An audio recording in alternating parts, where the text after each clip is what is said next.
नमस्कार। MSD 6 के अंतर्गत आज हम छायावादी रचनाओं में संघर्ष की अभिव्यक्ति के विषय में चर्चा करेंगे। तो उत्तर छायावादी साहित्य में संघर्ष की अभिव्यक्ति करने वाले जो कवि हैं उनमें माखनलाल चतुर्वेदी जी, नवीन जी, बच्चन जी, ये सारे कवि हैं जो कि जिन्होंने कि संघर्ष की अभिव्यक्ति बहुत अच्छे ढंग से की है।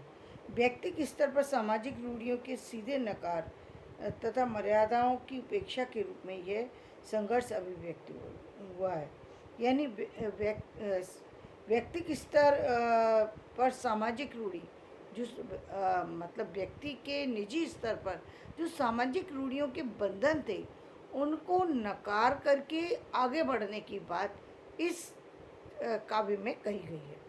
जैसे क्या देख न सकती जंजीरों का गहना,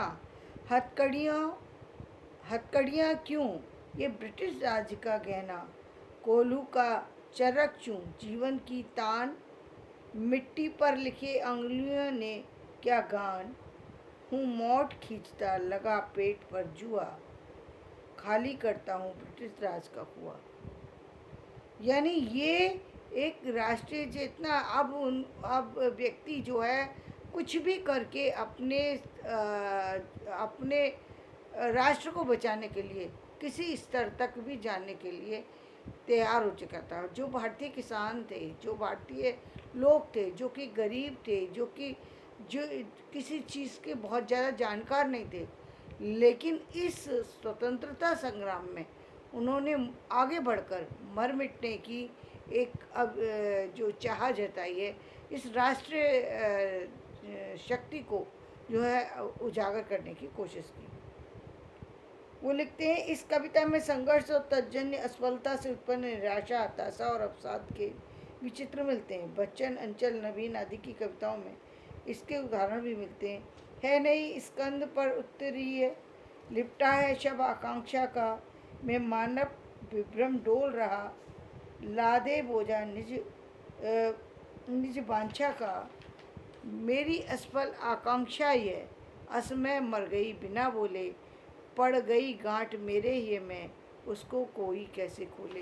यानी वो कहना चाहता है कि जो मेरे मन के अंदर गांठ पड़ गई, जो मेरी सारे जो इस परतंत्रता की वीडियो में जकड़े होने के कारण से, जो अशिक्षा के कारण से, जो इस रूढ़िवादिता के कारण से, जो मेरे हृदय में एक गांठ पड़ चुकी है, जिसके कारण से मैं पल पल पिसता जा रहा हूँ और मैं देख रहा हूँ कि मेरा जो राष्ट्र है उन्नति की जगह पतन की गहरी खाई में ही गिरता चला जा रहा है। उसके लिए अब मैं क्या करूँ। यानी ये एक चाहना उस समय थी। इस साहित्य में युगीन वास्तविकता, सामाजिक व राजनीतिक आंदोलनों से प्रेरित होकर काव्य में संघर्ष के सीधे चित्र के रूप में व्यक्त हुई। राष्ट्रीय संघर्ष ने काव्य में उग्र राष्ट्रीय स्वरों को भी ध्वनित किया। कैसे, हे बलिवेदी सखे प्रज्वलित, मांग रही ईंधन क्षण क्षण, आओ युवक लगा दो तो तुम अपने यौवन का ईंधन। यानी मृत्यु जो है वो ललकार रही है, भारत माता ललकार रही है कि अब तुम्हारी ज़रूरत आ पड़ी है इस देश के लिए। अब तुम उठो और इस देश को बचाने के लिए जो तुमसे हो सकता है वो करो।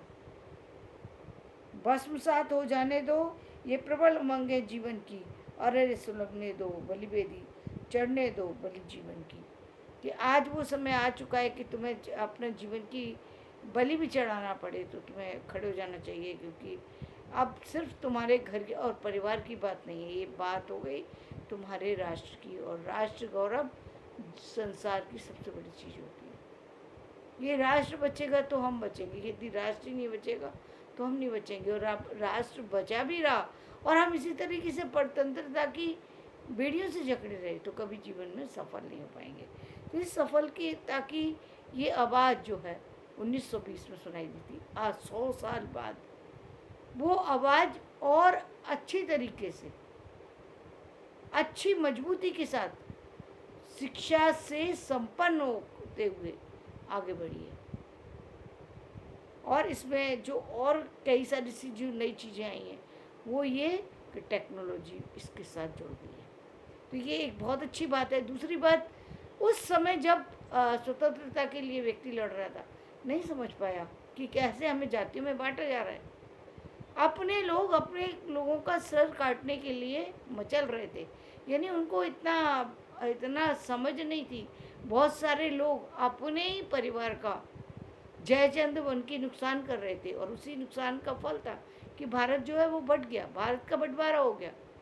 आज वापस से वो सारी चीज़ें समझ में आ रही हैं लोगों को कि किस तरीके से दूसरों के कारण से अच्छे बसे बसाए परिवार समाप्त हो जाते हैं, अच्छे बसे बसाए जो है देश खत्म हो जाते हैं। कैसे लोग एक दूसरे से जुड़ने की बजाय एक दूसरे से दूर हो जाते हैं। तो धन्यवाद। मैं अपना वीडियो यहीं समाप्त करती हूँ। मेरा वीडियो पसंद आए तो इसे लाइक करें, शेयर करें, सब्सक्राइब करें।